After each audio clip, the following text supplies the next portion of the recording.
ಯಾವ ಹೂವು ಯಾರ ಮುಡಿಗೋ ಭಾಗ 76. ಸ್ವರ್ಣ. ಸಾನ್ವಿ ಮದುವೆ ವಿಷಯದಲ್ಲಿ ವಿಕ್ರಮ್ನ ನಿರ್ಧಾರ ಬದಲಿಸೋಕೆ ಸಾಧ್ಯವಿಲ್ಲವೆಂದು ಮನಸ್ಸಿನಲ್ಲಿ ನೊಂದುಕೊಂಡಳು. ಸ್ವರ್ಣ. ಊಟ ಮಾಡು ವಿಕ್ರಮ್, ಬಡಿಸ್ಲಾ ಎಂದಳು. ವಿಕ್ರಮ್. ಎಲ್ರದು ಊಟ ಆಯ್ತಾ ಅಮ್ಮ ಎಂದ. ಸ್ವರ್ಣ. ಆಯಿತು, ಕೂತ್ಕೋ ಎಂದು ಹೇಳಿ ಊಟ ಬಡಿಸಿದಳು. ವಿಕ್ರಮ್ ಮೌನವಾಗಿ ಊಟ ಮಾಡಿ ತನ್ನ ರೂಮ್ಗೆ ಹೋದ. ಸ್ವರ್ಣ ತನ್ನ ಅಣ್ಣ ಅತ್ತಿಗೆಯನ್ನು ನೆನೆದು ಕಣ್ಣೀರು ಹಾಕಿದಳು. ಬದುಕಿನಲ್ಲಿ ಏನೇ ಕಷ್ಟ ಬರಲಿ, ಹೆಣ್ಣಿಗೆ ತವರು ಮನೆಯವರು ಇದ್ದಾರೆ ಅನ್ನೋದೇ 100 ಆನೆ ಬಲ ಇದ್ದ ಹಾಗೆ ಎಂದುಕೊಂಡಳು. ಸಾನ್ವಿಗೆ ಎಷ್ಟು ಹೊತ್ತಾದರೂ ನಿದ್ರೆ ಬರಲಿಲ್ಲ. ತುಂಬ ಹೊತ್ತು ನೀರಿನಲ್ಲಿ ನೆನೆದಿದ್ದರಿಂದ ಅವಳಿಗೆ ಶೀತದ ಜೊತೆಗೆ ತಲೆ ಕೂಡ ನೋಯುತ್ತಿತ್ತು. ಸಾನ್ವಿ ವಿಕ್ರಮ್ ಫೋಟೋ ಮುಂದೆ ನಿಂತು, ವಿಕ್ರಮ್, ನಾನು ಸತ್ತರೆ ಸ್ವರ್ಣ, ರಾಮು ಸ್ವಲ್ಪ ದಿನ ಅತ್ತು ಸುಮ್ಮನಾಗ್ತಾರೆ. ಅವರು ನಿನಗೋಸ್ಕರ ಬದುಕಲೇಬೇಕು. ಅವರಿಗೇನೋ ಆಗುತ್ತೆ ಅನ್ನೋ ತಪ್ಪು ತಿಳಿವಳಿಕೆಯಿಂದ ನಾನು ನನ್ನ ಮನಸ್ಸನ್ನು, ನಿನ್ಮೇಲಿನ ಪ್ರೀತಿಯನ್ನು ಕೊಂದುಕೊಂಡು ಬದುಕೋದಕ್ಕೆ ಸಾಧ್ಯನೇ ಇಲ್ಲ. ನಾನು ಸಾಯೋದ್ರಿಂದ ಅಂತಹ ಅನಾಹುತ ಏನೂ ಆಗಲ್ಲ. ನಿನಗಂತೂ ಯಾವ ವ್ಯತ್ಯಾಸ ಆಗಲ್ಲ. ಕೊನೆ ಪ್ರಯತ್ನ ಅಂತ ನೀನು ಕರೆದುಕೊಂಡು ಬರೋ ಆ ಹುಡುಗನಿಗೆ ನಿನ್ನ ಪ್ರೀತಿ ಬಗ್ಗೆ ಹೇಳ್ತೀನಿ. ಅವನೇ ಈ ಮದುವೆ ಬೇಡ ಅನ್ನೋ ಹಾಗೆ ಕನ್ವಿನ್ಸ್ ಮಾಡೋಕೆ ಪ್ರಯತ್ನ ಮಾಡ್ತೀನಿ. ಅವನು ಒಪ್ಪಿಲ್ಲ ಅಂದರೆ ಕೊನೆಗೆ ನನ್ನ ಸಾವು ಅಷ್ಟೆ. ಇದು ನನ್ನ ಕೊನೆ ತೀರ್ಮಾನ. ಕೆಲವರ ಜೀವನನೇ ಹಾಗೆ. ನನ್ನ ಜೀವನದ ಥರ ಕಣ್ಣೀರು ಬಿಟ್ಟರೆ ಸಂತೋಷ ಅನ್ನೋದು ಇರೋದೇ ಇಲ್ಲ. ಜೀವನದಲ್ಲಿ ಅಪ್ಪ ಅಮ್ಮನ ಪ್ರೀತಿ ಸಿಕ್ಕಿದ್ರೆ ಅದೇ ಸ್ವರ್ಗ. ಪ್ರೀತಿ ಮಾಡಿದವರ ಪ್ರೀತಿ ಸಿಕ್ಕಿದ್ರೆ ಜೀವನದಲ್ಲಿ ಇನ್ನೇನೂ ಬೇಡ ಅನಿಸುತ್ತೆ. ಬಡತನ ಇರಲಿ, ಸಿರಿತನ ಇರಲಿ, ಎಲ್ಲಕ್ಕಿಂತ ಮುಖ್ಯ ಪ್ರೀತಿ.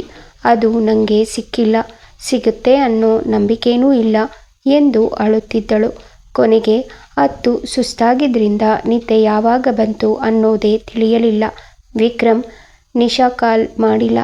ಏನಾಗಿದೆ ಅವಳಿಗೆ, ನಾನೇ ಕಾಲ್ ಮಾಡ್ಲಾ ಎಂದುಕೊಂಡು ಕಾಲ್ ಮಾಡಿದ. ಆದರೆ ನಿಶಾ ಕಾಲ್ ರಿಸೀವ್ ಮಾಡಲಿಲ್ಲ. ವಿಕ್ರಮ್ ಬೇಜಾರಿನಿಂದ ಅವಳ ಬಗ್ಗೆ ಯೋಚಿಸುತ್ತಾ ಮಲಗಿದ. ನಿಶಾ ಮನೆ ವಾಚ್ಮೆನ್ನಿಂದ ಪ್ರೀತಮ್ಗೆ ಕಾಲ್ ಬಂತು. ರಿಸೀವ್ ಮಾಡಿ, ಹೇಳಿ ಸರ್ ಎಂದ. ವಾಚ್ಮೆನ್. ನೀವು ನನ್ನ ಸರ್ ಅನ್ಬೇಡಿ, ಮಾದಪ್ಪ ಅಂತ ನನ್ನ ಹೆಸರು, ಹಾಗೇ ಕರೀರಿ ಎಂದ. ಪ್ರೀತಮ್. ಸರ್, ನೀವು ನನಗಿಂತ ದೊಡ್ಡೋರು, ನಿಮ್ಮನ್ನ ಹೆಸರಿಟ್ಟು ಕರೆಯಲ್ಲ. ಸರಿ, ಅಣ್ಣ ಅಂತ ಕರಿತೀನಿ, ಹೇಳಿ ಅಣ್ಣ ಎಂದ. ಮಾದಪ್ಪ. ಅವರು ಯಾರೂ ಮನೇಲಿಲ್ಲ, ಈಗ ತಾನೇ ಎಲ್ಲರೂ ಎಲ್ಲೋ ಹೋದ್ರು. ನಿಶಾಮ್ಮ ಪಾರ್ಟಿ ಅಂದಂಗಿತ್ತು. ಹಾಗೆ ಹೋದಾಗೆಲ್ಲ ಅವರು ಮನೆಗೆ ಬಂದಿರೋದು ರಾತ್ರಿ 1 ಗಂಟೆ ಮೇಲೆ. ನೀವು ಈಗ ಬಂದರೆ ನಿಮ್ಮ ಕೆಲಸ ಮುಗಿಸಲು ಯಾವ ತೊಂದರೆ ಇರಲ್ಲ ಎಂದ. ಪ್ರೀತಮ್.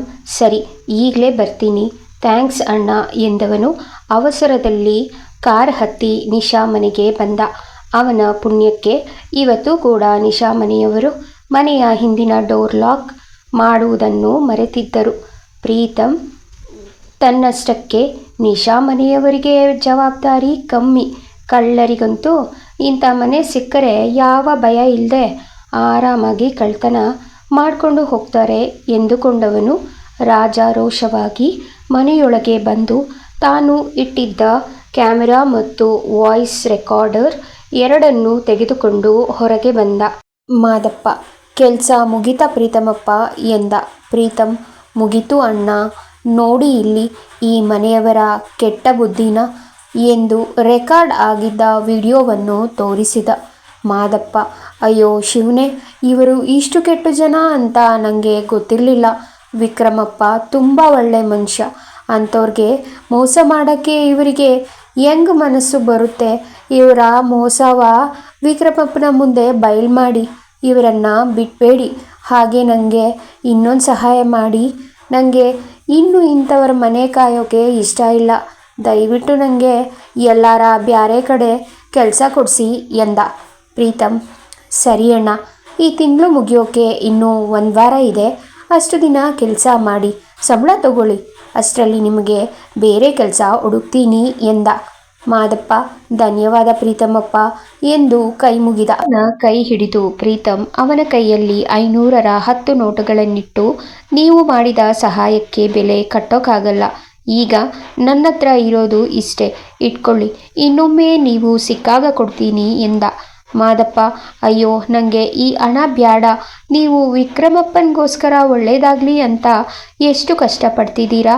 ನಾನು ಕೂಡ ಅವರಿಗೆ ಒಳ್ಳೇದಾಗಲಿ ಅಂತ ಬಯಸೋನು. ನಾನು ಈ ಹಣ ತಗೊಂಡ್ರೆ ನನ್ನಲ್ಲಿ ಒಳ್ಳೆತನ ಎಲ್ಲಿರ್ತದೆ? ಬ್ಯಾಡ ಪ್ರೀತಮಪ್ಪ ಎಂದ. ಪ್ರೀತಮ್, ಇದು ನೀವು ಮಾಡಿರೋ ಸಹಾಯಕ್ಕೆ ನನ್ನ ಕಡೆಯಿಂದ ಬಹುಮಾನ. ನಿಮ್ಮ ಒಳ್ಳೆಯತನನ ನೀವು ಮಾರ್ತಿಲ್ಲ, ನಾನು ಕೊಂಡ್ಕೋತಿಲ್ಲ. ಪ್ಲೀಸ್ ಬೇಡ ಅನ್ಬೇಡಿ ಅಣ್ಣ ಎಂದ. ಪ್ರೀತಮ್ನ ಮಾತಿಗೆ ಇಲ್ಲ ಎನ್ನಲಾಗದೆ ಮಾದಪ್ಪ ಹಣ ತೆಗೆದುಕೊಂಡು, ಪ್ರೀತಮಪ್ಪ ನನಗೆ ಬೇರೆ ಕಡೆ ಕೆಲಸ ಕೊಡಿಸೋದು ಮರಿಬೇಡಿ ಎಂದ. ಪ್ರೀತಮ್, ಇಲ್ಲ, ಇನ್ನೂ 1 ವಾರದಲ್ಲಿ ನಿಮಗೆ ಕೆಲಸ ಕೊಡಿಸ್ತೀನಿ, ನಾನಿನ್ನೂ ಬರ್ತೀನಿ ಎಂದು ಹೇಳಿ ಹೊರಟ.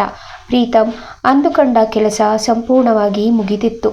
ಪ್ರೀತಮ್ ನಿಶಾ ಮನೆಯಿಂದ ನೇರವಾಗಿ ಹಾಸ್ಪಿಟಲ್ಗೆ ಬಂದ. ಪಂಕಜ್ ಇನ್ನೇನು ಕೆಲಸ ಮುಗಿಸಿ ಮನೆಗೆ ಹೊರಡುವುದರಲ್ಲಿದ್ದ. ಪ್ರೀತಮ್, ಸಾರಿ ಕಣೋ ಪಂಕಜ್, ನೀನು ಮನೆಗೆ ಹೊರಟಿದ್ದೆ ಅನಿಸುತ್ತೆ. ನಾನು ಬಂದು ನಿನಗೆ ತೊಂದರೆ ಆಯ್ತೇನೋ ಎಂದ. ಪಂಕಜ್, ನೀನು ಬಂದೆ ಅಂದರೆ ಏನಾದರೂ ಮುಖ್ಯವಾದ ವಿಷಯ ಇರುತ್ತೆ ಅಂತಾನೆ ಅರ್ಥ. ಪರವಾಗಿಲ್ಲ ಕಣೋ, ಕೂತ್ಕೋ, ಏನು ವಿಷಯ ಅಂತ ಹೇಳು ಎಂದ. ಪ್ರೀತಮ್, ಆಪರೇಷನ್ ನಿಶಾ ಸಕ್ಸಸ್ಫುಲ್ ಆಗಿ ಮುಗಿದಿದೆ. ಇನ್ನು ಸರಿಯಾದ ಸಮಯ ನೋಡಿ ವಿಕ್ರಮ್ಗೆ ತಿಳಿಸ್ಬೇಕು ಅಥವಾ ತಿಳಿಯುವ ಹಾಗೆ ಮಾಡಬೇಕು. ಅದಕ್ಕೆ ಏನಾದರೂ ಪ್ಲ್ಯಾನ್ ಇದ್ದರೆ ಹೇಳು ಎಂದು ಹೇಳಿ ರೆಕಾರ್ಡ್ ಆಗಿದ್ದ ವಿಡಿಯೋವನ್ನು ತೋರಿಸಿದ. ಪಂಕಜ್, ಸಂಡೇ ವಿಕ್ರಮ್ ಮನೆಗೆ ಹೋಗಬೇಕು. ಅಲ್ಲಿ ಏನಾಗುತ್ತೆ ಅಂತ ನೋಡಿ ಇದರ ಬಗ್ಗೆ ಆಮೇಲೆ ಯೋಚನೆ ಮಾಡೋಣ. ತುಂಬ ಟೆನ್ಷನ್ ಆಗ್ತಿದೆ ಕಣೋ ಎಂದ. ಪ್ರೀತಮ್, ಟೆನ್ಷನ್ ಮಾಡ್ಕೋಬೇಡ, ಇನ್ನೂ 1 ದಿನ ಬಾಕಿ ಇದೆ ಅಷ್ಟೇ. ವಿಕ್ರಮ್ ಮನೆಗೆ ಹೋಗಿ ಬಂದಮೇಲೆ ಕೆಲವು ಸಮಸ್ಯೆಗಳಿಗಾದರೂ ಪರಿಹಾರ ಸಿಗಬಹುದು, ನೋಡೋಣ. ಸಾನ್ವಿಯವರು ವಿಕ್ರಮ್ನ ಪ್ರೀತಿ ಮಾಡ್ತಿದ್ರೆ ತುಂಬ ಒಳ್ಳೆಯದು. ಯಾಕಂದರೆ ಒಳ್ಳೆಯವರಿಗೆ ಒಳ್ಳೆಯವರು ಸಿಕ್ಕಿದ್ರೆ ಜೀವನ ಚೆನ್ನಾಗಿರುತ್ತೆ. ಇದು ನನ್ನ ಹಾರೈಕೆ. ನಿತಿನ್ ವಿಷಯ ಏನಾಯಿತು ಎಂದ. ಪಂಕಜ್, ಪ್ಲ್ಯಾನ್ ಮಾಡಿ ಅವನಿರೋ ಕಡೆ ನೀತು ಸಿಸ್ಟರ್ನ ಕೆಲಸಕ್ಕೆ ಹಾಕಿದ್ದೀವಿ. ವಿಷಯ ಗೊತ್ತಾದ ಮೇಲೆ ತುಂಬ ಹಾರಾಡ್ತಿದ್ದ. ನಾನು, ವಿಕ್ರಮ್, ರಾಹುಲ್ 3 ಜನ ಒಟ್ಟಿಗೆ ಕ್ಲಾಸ್ ತಗೊಂಡ್ವಿ. ಆಗ ಸ್ವಲ್ಪ ತಣ್ಣಗಾದ. ಮುಂದೇನಾಗುತ್ತೆ ಅಂತ ನೋಡಬೇಕು. ನೀತು ಒಳ್ಳೆ ಗುಣಕ್ಕೆ ಖಂಡಿತ ಕರಗ್ತಾನೆ, ಅವಳ ಪ್ರೀತಿಗೆ ಸೋಲ್ತಾನೆ. ಸಂಡೇ ಕಳೆದ್ರೆ ಮುಂದೆ ಏನು ಮಾಡಬೇಕು ಅನ್ನೋದು ತನಗೆ ತಾನೇ ಅರ್ಥ ಆಗುತ್ತೆ. ಸಂಡೇ ನೀನು ವಿಕ್ರಮ್ ಮನೆಗೆ ಬರ್ತಿದ್ಯಾ ತಾನೇ ಎಂದ. ಸಾನ್ವಿಯವರನ್ನು ನೋಡೋಕ್ಕಾಗೆ ಬರ್ತೀನೋ, ನೀನು ಹೇಳಿದ್ದನ್ನು ಕೇಳಿದ ಮೇಲೆ ಅವರನ್ನು ನೋಡಬೇಕು ಅನಿಸಿದೆ. ಹೇಗಾದರೂ ಸಾನ್ವಿ ವಿಕ್ರಮ್ನ ಒಂದು ಮಾಡಬೇಕು ಎಂದ ಪ್ರೀತಮ್. ಮುಂದೇನು? ಎಲ್ಲರೂ ಅಂದ್ಕೊಂಡ ಹಾಗೆ ವಿಕ್ರಮ್ ಸಾನ್ವಿನ ಒಂದು ಮಾಡ್ತಾರಾ? ತಿಳ್ಕೋಬೇಕಾ? ಕತೆಗಾಗಿ ಕಮೆಂಟ್ ಮಾಡಿ.